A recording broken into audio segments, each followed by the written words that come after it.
नमस्कार मेरे प्यारे दोस्तों, मैं शुभम शर्मा स्वागत करता हूं आप सबका एक बार अपने YouTube के इस ज्योतिष चैनल में जिसका नाम है कुंडली का ज्ञान। अपने इस चैनल पे हम करते हैं आपकी जन्म पत्रिकाओं का विश्लेषण। आप जो डिटेल्स हमें हमारे कमेंट बॉक्स में देते हैं, हम करते हैं उन जन्म पत्रिकाओं का विश्लेषण और प्रयास करते हैं आपकी समस्याओं का समाधान करने का उपाय के माध्यम से। तो अगर इसी प्रकार आप भी चाहते हैं कि हम आपकी जन्म पत्रिका का विश्लेषण अपने इस YouTube चैनल पे करें तो कमेंट बॉक्स में अपनी डिटेल हमें ज़रूर दें। डिटेल में आप अपना नाम, date of birth, time, place और साथ ही साथ अपना क्वेश्चन मित्रों ज़रूर मेंशन कर दीजिएगा। क्वेश्चन किसी भी फील्ड से रिलेटेड हो, जॉब से रिलेटेड हो, गवर्नमेंट जॉब से रिलेटेड हो, मैरिड लाइफ से रिलेटेड हो, लव लाइफ से रिलेटेड हो, या फिर कोई ऑब्स्टिकल हो जिसको आप रिमूव करना चाहते हो, या किसी राजयोग के बारे में जानना चाहते हो, किसी भी प्रकार का कोई भी क्वेश्चन हो वो आप अपने कमेंट बॉक्स में अपनी डिटेल के साथ ज़रूर मेंशन कर दीजिएगा, जिससे हम उस पर्टिकुलर पॉइंट पे विस्तृत रूप से चर्चा कर सकें। अपने इस वीडियो में हम करेंगे एक और जन्म पत्रिका का विश्लेषण। हमारी एक सब्सक्राइबर हैं मोनिका पवार जी, जिन्होंने अपनी डिटेल्स हमें भेजी हैं और चाहती हैं कि हम उनकी जन्म पत्रिका का विश्लेषण अपने इस यूट्यूब चैनल पे करें। उनके कुछ प्रश्न हैं, उनको विवाह को लेकर के अपने वो जानना चाहती हैं कि विवाह के योग उनकी कुंडली में कब तक बनेंगे। साथ ही साथ गवर्नमेंट जॉब से भी रिलेटेड कुछ प्रश्न हैं, जानना चाहती हैं कि क्या उनकी कुंडली में गवर्नमेंट जॉब से रिलेटेड योग बनते हैं या नहीं। तो मित्रों चलिए चलते हैं उनकी जन्म पत्रिका पे। तो आपको एक कुंडली दिखाई दे रही होगी, 12 नंबर से शुरू होती है कुंडली है और लग्न के स्वामी बनते हैं बृहस्पति, जो कि विराजमान है तीसरे घर में, जहां पर 2 नंबर लिखा हुआ है। देवगुरु बृहस्पति यहाँ दैत्य गुरु शुक्र के घर में आ जाते हैं। देवगुरु बृहस्पति इस कुंडली में लग्नेश बनते हैं और तीसरे भाव में, वो पराक्रम के भाव में विराजमान है। जिस स्थान में देवगुरु बृहस्पति बैठते हैं उस स्थान की हानि करते हैं, अगर वो स्वग्रही या उच्च राशि के ना हो तो देवगुरु बृहस्पति यहाँ पे शुक्रदेव के घर में है तो इस स्थान की हानि करेंगे। हानि में पराक्रम में कमी करते हैं, साथ ही साथ भाई बहनों से उतना प्रेम नहीं रहता। अब देवगुरु बृहस्पति की दृष्टि में मित्रों है अमृत, तो उनकी 5वीं दृष्टि पड़ती है इनके जीवन साथी के स्थान में। उस स्थान पे अमृत वर्षा करते हैं। लग्नेश अगर सप्तम स्थान को देखें तो कुंडली के लिए बहुत अच्छा होता है, अच्छे जीवन साथी की प्राप्ति कराते हैं। साथ ही साथ इनकी 7वीं दृष्टि पड़ती है इनके भाग्य स्थान पे, भाग्य को और प्रबल करते हैं। भाग्य में जो चीज़ें नहीं भी मिलनी चाहिए वो भी भाग्य के माध्यम से दिलवाते हैं। बहुत ही प्रभावशाली देवगुरु बृहस्पति की दृष्टि होती है भाग्य स्थान में, क्योंकि भाग्य स्थान और कुंडली के पंचम भाव, इन दोनों भावों के कारक ही देवगुरु बृहस्पति माने जाते हैं। अब इनकी जो 9वीं दृष्टि है मित्रों वो पड़ती है कुंडली के लाभ स्थान में, जहां पर 10 नंबर लिखा हुआ है। 7वीं दृष्टि पड़ी जहां पर 8 नंबर लिखा है, 5वीं दृष्टि पड़ी जहां पर 6 नंबर लिखा है और 9वीं दृष्टि पड़ी जहां पर 10 नंबर लिखा है लाभ स्थान में। तो लाभ से लाभ के घर को भी इनहेंस करते हैं, लाभ मल्टीपल सोर्सेज ऑफ इनकम की तरफ इशारा करते हैं।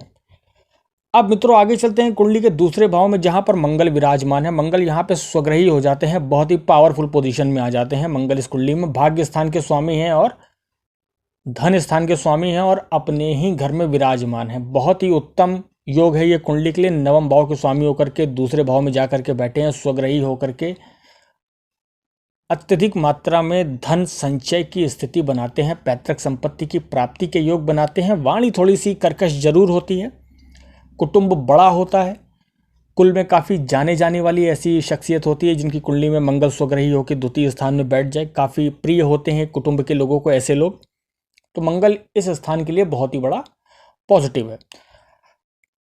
अब आगे चलते हैं मित्रों कुंडली के 6ठे भाव में, जहां पर 5 नंबर लिखा है वहां पर केतु विराजमान है। केतु 6ठे स्थान में समस्याएं पैदा करते हैं, क्योंकि केतु जो है वो मित्रों कुंडली के 8वें भाव के कारक माने जाते हैं। अब इस कुंडली में 6ठे भाव में आ गए हैं तो रोग ऋण रिपु से रिलेटेड प्रॉब्लम्स देते रहेंगे। अपनी दशा अंतरदशा में इस प्रकार की समस्याएं अवश्य देंगे। कर्जा बढ़ाना, छोटे मोटे रोग देना और शत्रुओं की संख्या में बढ़ोतरी करना, ये इनका काम होगा। अब मित्रों आते हैं कुंडली के पंचम भाव में, जहां पर 4 नंबर लिखा है वहां पर चंद्रमा विराजमान है। चंद्रमा यहाँ स्वग्रही हो जाते हैं, अति उत्तम है रिकॉग्निशन के लिए, संतान प्राप्ति के लिए और विद्या के लिए। ऐसे व्यक्ति उच्च शिक्षा अवश्य ग्रहण करते हैं जिनके रिकॉग्निशन हाउस में, विद्या स्थान में चंद्रमा इस स्थिति में आ जाते हैं, बल्कि वो अगर किसी पाप ग्रह से दृष्ट ना हो तो अति उत्तम योग बनता है ये इनकी कुंडली के लिए। चंद्रमा यहाँ पे विराजमान है। अब आगे चलते हैं कुंडली के 10वें भाव में, जहां पर 9 नंबर लिखा है वहां पे शनि विराजमान है। शनि इस कुंडली में लाभ भाव के स्वामी और खर्च भाव दोनों के ही स्वामी बनते और आ गए हैं कर्म स्थान में। अपने से 12वें आ गए हैं। कुंडली के लिए इतना पॉजिटिव नहीं है, क्योंकि शनि स्वग्रही हो या उच्च के हो तो कुंडली के लिए बहुत बड़ा पॉजिटिव होता है, और इस कुंडली में एक त्रिक भाव के भी स्वामी हैं और कर्म स्थान में आ गए, तो कुंडली के लिए उतना पॉजिटिव नहीं है। शनि कार्य को डिले करते हैं।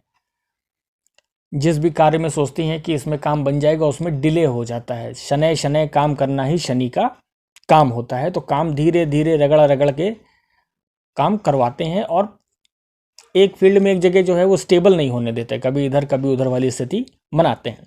अब आगे चलते हैं कुंडली के 11वें भाव में, जहाँ पर 10 नंबर लिखा हुआ, वहाँ पे बुध और शुक्र विराजमान है। शुक्र यहाँ अपने परम शिष्य और मित्र के घर में विराजमान है, अति उत्तम है इस कुंडली के लिए।